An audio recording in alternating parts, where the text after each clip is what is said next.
Hi guys! So, for today's video, andito tayo ngayon sa Tacloban City. Yes guys, you heard it right. Andito tayo ngayon sa Tacloban kasi mag-annual report si Josawa sa immigration. Actually, may penalty na to siya guys kasi dapat every January and February yung kanilang reporting sa immigration. But then, tinamad siya guys. Ayun yung pupunta nung mga January and Feb. So, kung kailan niya gusto pumunta, doon na siya talaga pupunta.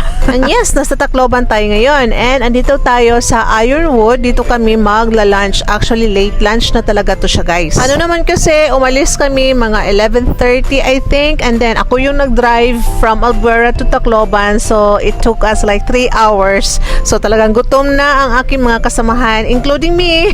So, ayan na nga. Kakain na tayo kasi gutom na nga kami guys. So, may pa-wine agad si asawa. Basta may mga fine dining.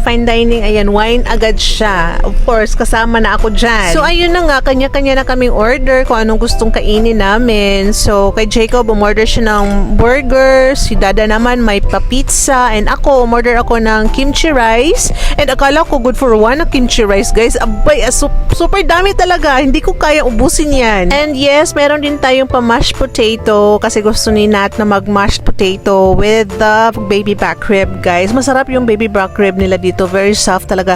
Very tender yung kanyang meat. Kaya hindi talaga mawawala ang baby back, guys, every time na kumakain kami dito sa Ironwood. And yeah, dito na kami sa Ross Vinyl. Sa tabi lang talaga ng Ironwood. Magre-rest lang kami ng konti. And ayan, dumilim na. So, kami ay lalabas ulit. Babalik kami sa Ironwood. But, hindi na sa ground floor na restaurant. Doon na kami sa 4th floor, guys. Yung 4th floor kasi na restaurant nila, guys, nag-open mga 4 p.m. So, parang pang dinner na siya, pang happy hour. Meron din silang bar doon. Yung mga drinks, mga cocktails. Kaya bet na bet ni Josawa doon sa 4th floor din, guys. Kaya, ayun, papunta na tayo doon, guys. Excited din yung mga bagets kasi meron silang gusto na food doon. Yung special street food. Yung mix na siya. May kwek-kwek, may tempura, basta may fishball. So, ito yung itsura sa loob, guys, ng 4th floor. So, maganda siya. Very, maganda talaga yung ambience. Pang din siya, pang Instagram.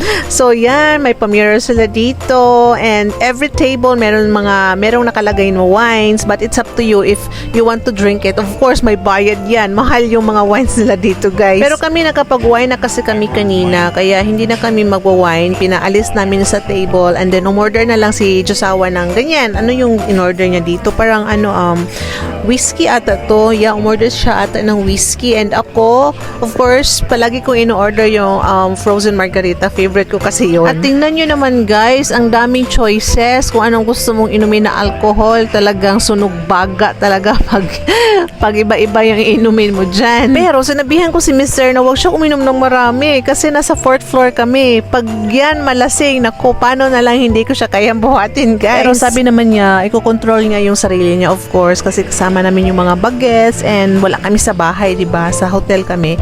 But yeah, ayan yung drinks niya. And ito yung drink ko, of course, ang aking pa-frozen margarita, my favorite. Kaya lubos-lubusin na natin habang andito tayo kasi bukas uuwi na tayo agad after the immigration appointment. So yeah, ito na nga guys yung sinabi ko sa inyo na gustong-gusto nila na special street food dito sa restaurant nila. In fairness, masarap guys kasi meron din silang special sausawan. Dalawa yung pagpipilian mo na sauce ng mga street food na ito. But yan, ayan, ubos na siya guys. And then after that, to order sila ng kanilang dessert. And then, very, very yummy yung dessert. Ano yung tawag nito? Lava cake daw. So yan yung lava cake with the vanilla ice cream on top.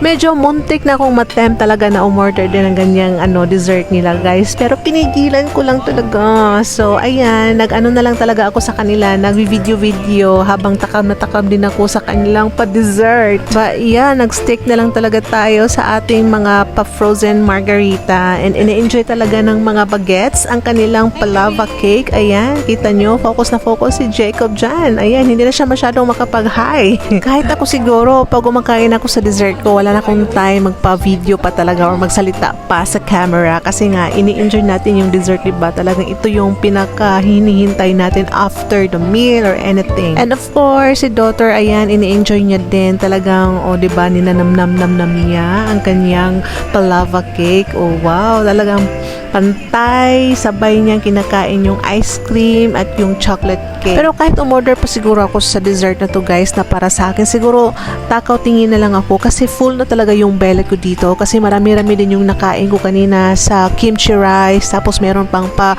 baby back rib, kumain pa ako sa pizza ni asawa, talagang grabe na wala ng space. Abay, anong nangyayari dyan kay Jacob guys? Parang nag-brain freeze pa ata. Kinain kasi ng buo yung ice cream. But yeah, ayan, tingnan nyo kung gaano kalinis yung mga plate nila. Wow, talagang na-enjoy nila yung pa-dessert. So, ayan na guys, tapos na tayo sa restaurant. So, palabas na kami. Ayan, andito tayo ngayon sa may elevator. Ayan yung church dito sa Tacloban guys, na videohan ko lang konti.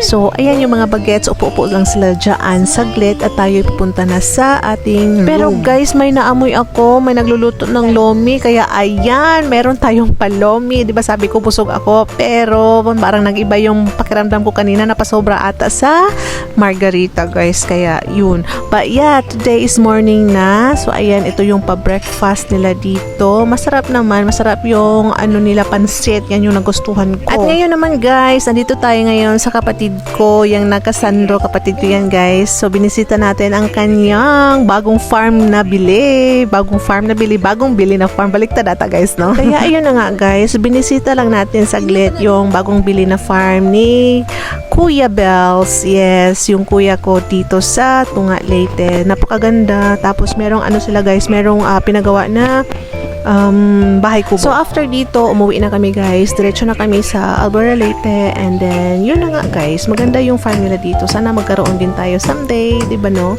Kasi para makalagay ng mga hayupan or makatanim-tanim din.